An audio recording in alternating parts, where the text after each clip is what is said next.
So some shocking, sad news coming out of the pro wrestling world. I had no idea about this. I messaged my friend, fellow pro wrestling fan, and he was like, I forgot to tell you, bro. Ice Train, Fire and Ice, Scott Flash Norton, Ice Train. A tag team that I feel like their talent was kind of wasted, man, in a way. They could have done so much with them.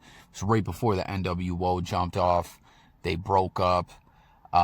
These dudes were beasts, man. Two of the strongest guys probably ever in the business, if you ask me. I mean, like, not the prototypical bodybuilders, I wouldn't say. I look at them more as like dudes that would be competing in the world's strongest man competitions, like just straight beast mode, the both of them. But you see, Marc Mero says, I just heard the devastating news that our longtime friend and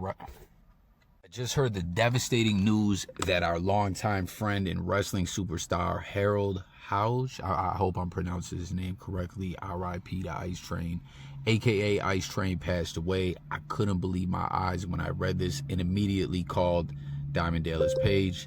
He confirmed that what I was seeing was in fact real. This really hits home as he was truly one of the good guys. Only 56 years young. My heart goes out to his wife and kids and his numerous fans. Heartbroken. R.I.P. our amazing friend. You see them all pictured together below. Man, like 56 years young. That's so young to pass away, really. I mean, life expectancy is changing and things like that. But what blew my mind so much about this is, even though that was so long ago, I looked at Ice Train as a dude that was pretty young and in amazing shape. You know, he kind of got lost in the shuffle, in a sense, in this current world of pro wrestling, you know, in the blogosphere era that we're in, where there's, you know, the true crime community, the pro wrestling community, the NFL community, you know what I mean? Everywhere now in this current blogosphere era, fans of different types of sports entertainment, content and stuff like that have found where they can find content and news and communities to talk about things. And Ice Train was a guy originally that I wasn't seeing, and I was like, hey, whatever happened to Ice Train? Then I found some interviews that he did, and from my recollection, he was living in Atlanta, still lifting. I believe he was a personal trainer at a gym, just still looked like $1 million.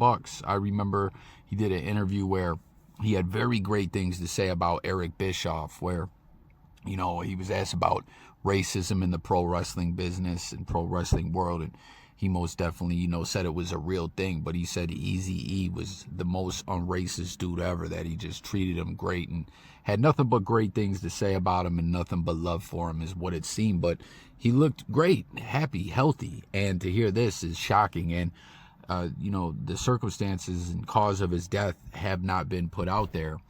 But I don't know, everyone, comment your thoughts, your favorite memories of Ice Train. But here, you see Fire and Ice, Scott Flash Norton, Ice Train. Like I said, these dudes were brolic.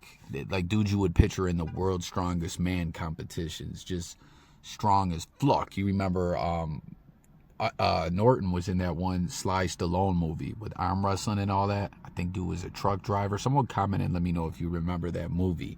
But Norton went on to, you know, join the NWO tag team with Buff Bagwell, which I wore the Vicious and Delicious or something like that, and had a good run with them. Ice Train kind of got lost in the shuffle and didn't really hear much more from my one buddy that I was just telling you guys about, that I was messaging, was like, yeah, he had a bit of a singles run with Teddy Long. If you recall, Teddy Long had his stable of wrestlers back then. I think was Sergeant Craig Pittman with Teddy Long. What was that one guy's name? Bobby, I forget. He did a lot of aerial high risk maneuvers from the top rope. Jericho was actually a part of the Teddy Long stable for a minute as well.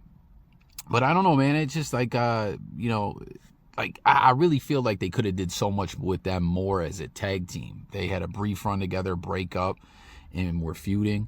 I look at them as guys that could have had the straps, but I guess that wasn't in the books for them. I wonder if Ice Train got any money from that lawsuit. Someone comment and let me know, that class action lawsuit.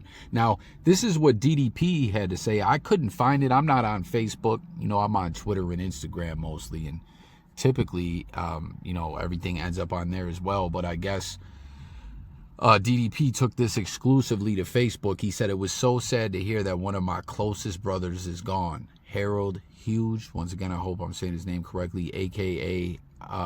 Ice Train, or a.k.a. H, a.k.a. Ice Train, a.k.a. Smooth, was a warrior and one of the kindest people I've ever known. Our 30-year relationship was filled with laughter and brotherhood. We were always there for each other, our families, our one family. One of my fondest memories was the Christmas the two of us headed into the inner city to help many of the less fortunate families have a better Christmas. As you can see, we got on our favorite Christmas outfits and headed out to spread some cheer.